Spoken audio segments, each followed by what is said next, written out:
예, 후보자님, 고생이 많습니다. 법조인으로서, 특히 법관으로서 서울고등법원장을 지금 하고 계시죠. 예, 그렇습니다. 모든 법관들이 아마 존경하고 그 자리에 가기를 원할 겁니다. 굉장히 명예스럽고 자긍심을 가질 만한 자리입니다. 그리고 매우 바쁜 자리입니다. 그런데 오늘 이렇게 청문회를 받는 것도 굉장히 용기가 필요했을 겁니다. 아마 이렇게 일방적으로 질문을 받는 것은 경험하지 못했을 겁니다.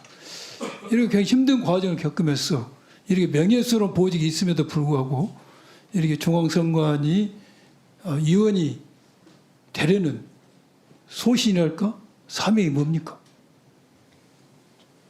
결국 뭐 민주주의의 핵심이자 꽃이 선거라고 생각하고요. 저도 그 과정에서 유권자로서 그 한 표를 행사해 왔습니다. 그 과정에서 그 선관위 가지는 의미가 크기 때문에 제가 만약 그 중앙선거관리위원회 위원이 된다면 그러한 어떤 선거의 공정성이나 그 법치주의 실현에 조금이나마 도움이 되지 않을까 하는 생각으로 수락을 하고 이 자리에 나오게 됐습니다. 예, 그 법치주의 실현에 일조로 하겠다는 뜻인데 그 가진 생각이 변하지 않기를 부탁드립니다. 예, 명심하겠습니다. 예, PPT 한번 보겠습니다. PPT 한번 보세요. PPT 두 개가 그려졌습니다. 위에는 그래도 이재명은 안 됩니다. 이거 보고 뭘 느끼십니까?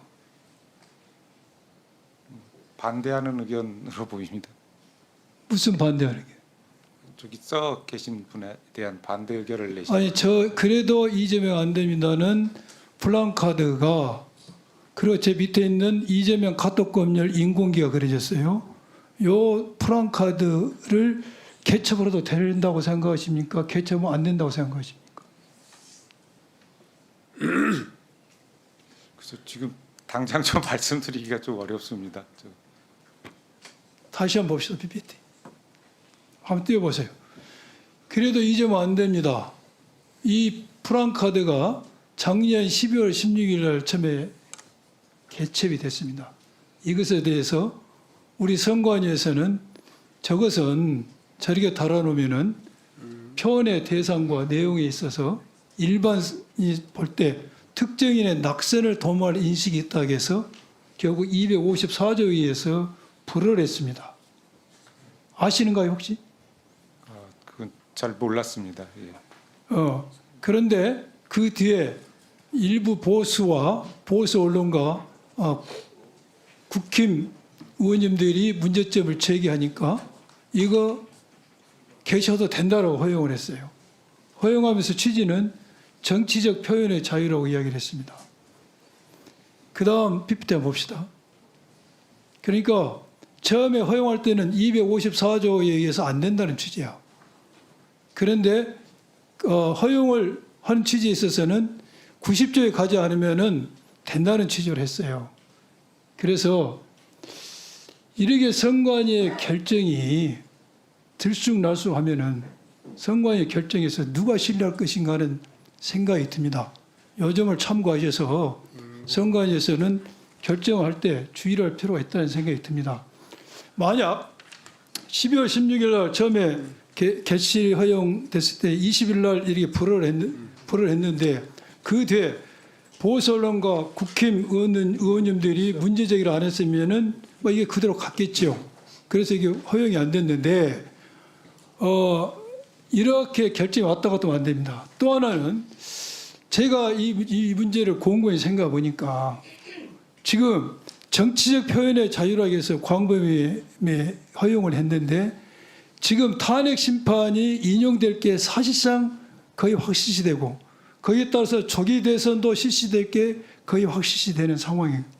또한 그러한 특정인이 특정 정당의 대선 후보가 될 것도 거의 확실시된 상황에서 이것이 탄핵이 인용되지 않았기 때문에 90조로 갈 수 없다고 해서 이것을 정치적 표현의 자유로 허용한다면은 탄핵이 인용되고 나서 90일이라는 짧은 시간에 선거를 치르는 이 보궐선거에 있어서 이게 선거에 영향을 미치지 않는다고 보는 것은 너무나 형식 논리 아닌가요? 탄핵 심판이 있고 나서 보궐선거가 1년이나 2년 뒤에 이루어진다면은 그런 논리도 가능하지만은 탄핵 심판이 인용되어서 60일 만에 선거를 치러한 상황에서 이것은 낙선, 선거에 영향을 미치지 않는 단순한 정치적 표현을 한다는 것은 너무나 기계적인 해석이 아닌가 하는 생각이 드는데 후보자님 거기에 대해서 답변을 좀 해주십시오. 상황에 따라 다를 수 있다고 생각을 하는데요. 어쨌든 정치적 표현의 자유도 가급적 허용하는 게 맞긴 하지만 어쨌든 한계가 있는 건 분명한 것 같습니다. 그래서 아마 그 선거 상황이나 지금 말씀하신 것처럼 그 개시 시점과 어떤 선거 제 시점과의 질문의 차이, 취지가 이해를 하셨습니까? 예, 어느 정도 이해를 했습니다. 예. 예. 지금 90조에 의하면은 일정한 기간 내에 조건이 붙인데 250조 그 조항을 적용한다면은 탄핵이 인용되고 나서 60일에 선거를 치르는데 그 전에 탄핵되기 직전까지 아무리 비판을 하도 이게 선거에 영향을 미치지 않는다고 해석한 거에 과연 합리적인 해석이냐는 것이죠. 그래서 제가 주문하고 싶은 것은 첫째, 선관위가 결정을 낼 때는 신중하게 할 필요가 있다.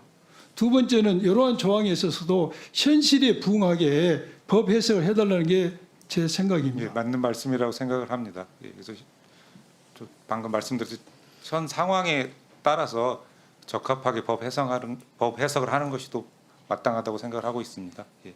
예. 나머지 시간은 다음에 쓰겠습니다. 21초 아껴주시기 바랍니다. 예.